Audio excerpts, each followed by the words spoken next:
David Copperfield by Charles Dickens, Chapter 33, Blissful. All this time I had gone on loving Dora harder than ever. Her idea was my refuge in disappointment and distress, and made some amends to me even for the loss of my friend, if I may so express it. I was steeped in Dora. I was not merely over head and ears in love with her, but I was saturated through and through. Peggotty was strongly interested, but I could not get her into my view of the case at all. She was audaciously prejudiced in my favor, and quite unable to understand why I should have any misgivings, or be low-spirited about it. "The young lady might think herself well off," she observed, "to have such a beau, and as to her pa," she said, "what did the gentleman expect, for gracious sake?" I observed, however, that Mr. Spenlow's proctorial gown and stiff cravat took Peggotty down a little, and inspired her with a greater reverence for the man who was gradually becoming more and more etherealized in my eyes every day. Peggotty's business, which was what we used to call common form business in the commons, and very light and lucrative, the common form business was being settled. I took her down to the office one morning to pay her bill. Mr. Spenlow, settling his chin in his cravat and rubbing it softly, went over the items with a deprecatory air, as if it were all Jorkins's doing. "Yes," he said, "that's right, quite right. I should have been extremely happy, Copperfield, to have limited these charges to the actual expenditure out of pocket. But it is an irksome incident in my professional life that I am not at liberty to consult my own wishes. I have a partner, Mr. Jorkins." As he said this, with a gentle melancholy, which was the next thing to making no charge at all, I expressed my acknowledgments on Peggotty's behalf and paid Tiffy in banknotes. Peggotty then retired to her lodgings, and Mr. Spenlow and I went into court, where we had a divorce suit coming on, under an ingenious little statute, repealed now, I believe, but in virtue of which I have seen several marriages annulled, of which the merits were these. The husband, whose name was Thomas Benjamin, had taken out his marriage license as Thomas only, suppressing the Benjamin in case he should not find himself as comfortable as he expected. Not finding himself as comfortable as he expected, or being a little fatigued with his wife, poor fellow, he now came forward by a friend after being married a year or two, and declared that his name was Thomas Benjamin, and therefore he was not married at all, which the court confirmed to his great satisfaction. I must say that I had my doubts about the strict justice of this, but Mr. Spenlow argued the matter with me. He said, "Look at this world. There was good and evil in that. Look at the ecclesiastical law. There was good and evil in that. It was all part of a system. Very good. There you were." Mr. Spenlow and I, falling into this conversation, prolonged it, and our saunter to and fro, until we diverged into general topics. And so it came about, in the end, that Mr. Spenlow told me this day week was Dora's birthday, and he would be glad if I would come down and join a little picnic on the occasion. I was out of my senses immediately, because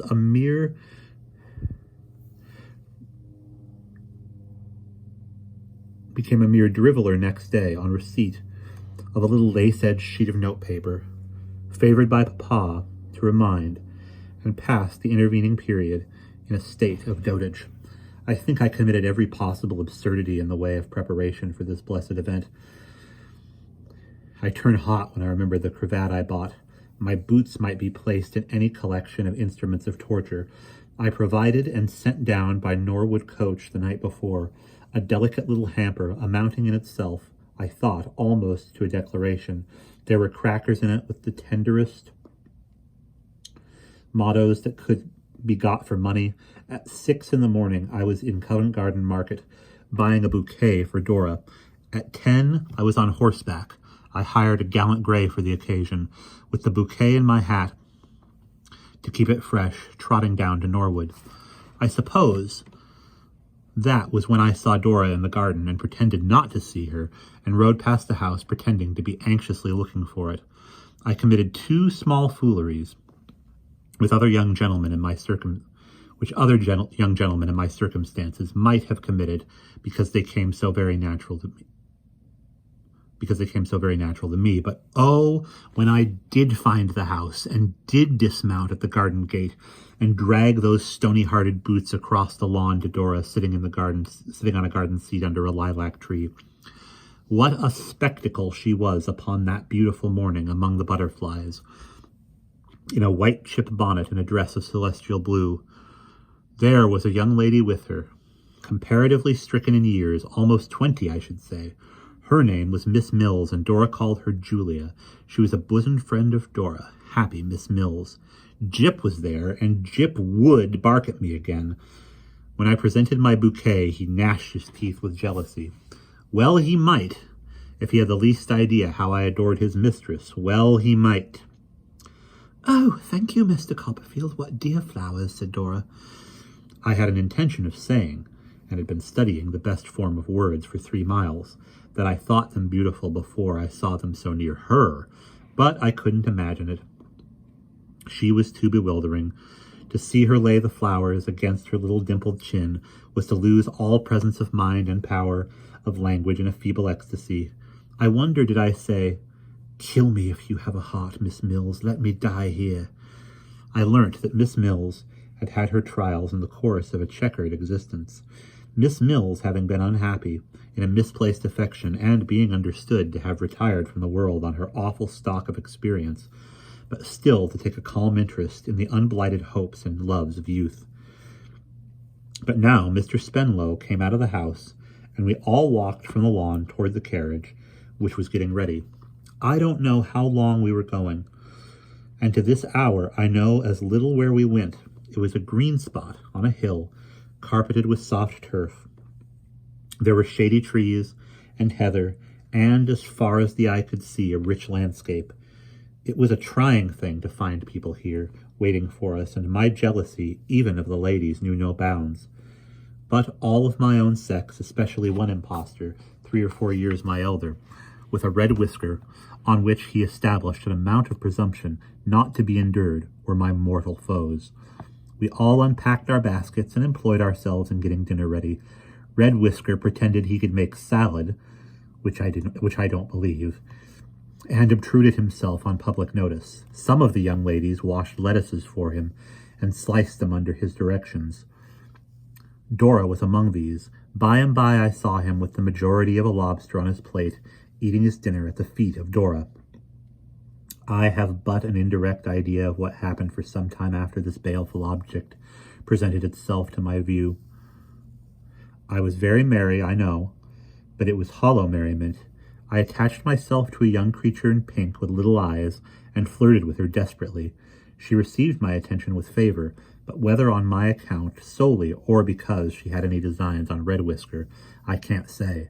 I caught Dora's eye as I bowed to her, and I thought it looked appealing.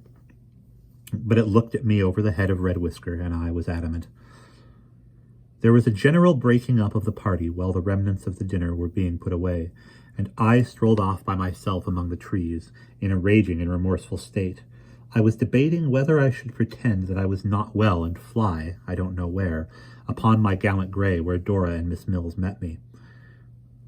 "Mr. Copperfield," said Miss Mills, "you are dull." I begged her pardon. "Not at all." "And Dora," said Miss Mills, "you are dull."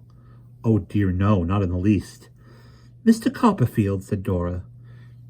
"Mr. Copperfield and Dora," said Miss Mills, with an almost venerable air, "enough of this. Do not allow a trivial misunderstanding to wither the blossoms of spring, which once put forth and blighted cannot be renewed. I speak," said Miss Mills, "from experience of the past, the remote irrevocable past. The gushing fountains which sparkle in the sun must not be stopped in mere caprice. The oasis in the desert of Sahara must not be plucked up idly." I hardly knew what I did. I was burning all over to that extraordinary extent. But I took Dora's little hand and kissed it, and she let me. I kissed Miss Mills's hand, and we all seemed, to my thinking, to go straight up to the 7th heaven. We did not come down again. We stayed up there all evening, At first we strayed to and fro among the trees, I with Dora's shy arm drawn through mine. But much too soon we heard the others laughing and talking and calling, "Where's Dora?" So we went back, and they wanted Dora to sing. Red Whisker would have got the guitar case out of the carriage, but Dora told him nobody knew where it was but I. So Red Whisker was done for in a moment, and I got it. And I unlocked it, and I took the guitar out, and I sat by her, and I held her handkerchief and gloves, and I drank in every note of her dear voice, and she sang to me who loved her, and all the others might applaud as much as they liked, but they had nothing to do with it. I was happier than ever when the party broke up, and the other people, defeated Red Whisker and all, went their several ways, and we went ours. Through the still evening and the dying light, which sweet scents rising up around us, I rode by the side and talked to Dora. She admired my horse and patted him. Oh, what a dear little hand it looked upon a horse. And her shawl would not keep right, and now and then I drew up round her with my arm, and even fancied that Jip began to see how it was, and to understand that he must make up his mind to be friends with me. "Mr. Copperfield," said Miss Mills, "come to this side of the carriage a moment, if you can spare a moment. I want to speak to you." Beside me, on my gallant grey, bending at the side of Miss Mills with my hand upon the carriage door. "Dora is coming to stay with me. She is coming home with me the day after tomorrow.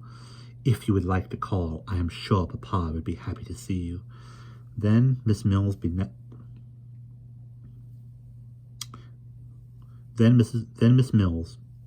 benignantly dismissed me, saying, "Go back to Dora," and I went, and Dora leaned out of the carriage to talk to me, and we talked the rest of the way.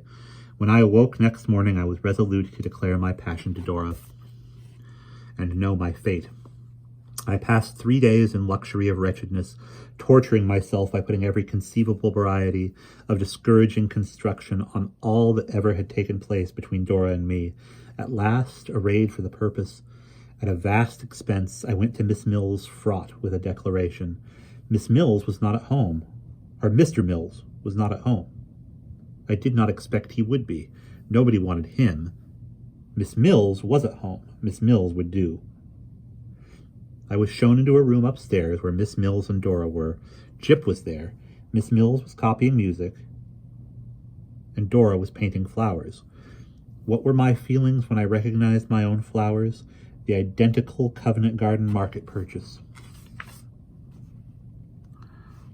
Miss Mills was very glad to see me, and very sorry her papa was not at home, though I thought we all bore that with fortitude. Miss Mills was conversational for a few minutes, and then, laying down her pen, got up and left the room.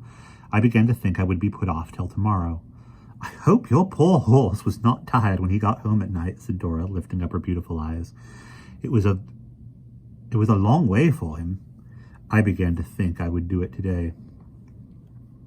"It was a long way for him," said I, "for he had nothing to uphold him on the journey. Wasn't he fed, poor thing?" said Dora. I began to think I would put it off till tomorrow. Yes," I said.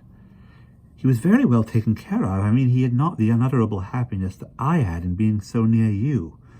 Dora bent her head over her drawing and said, after a little while, I had sat in the interval in a burning fever, with my legs in a very rigid state, "You didn't seem to be sensible of that happiness yourself at one time of the day." I saw now that I was in for it, and it must be done on the spot, and we will pause there.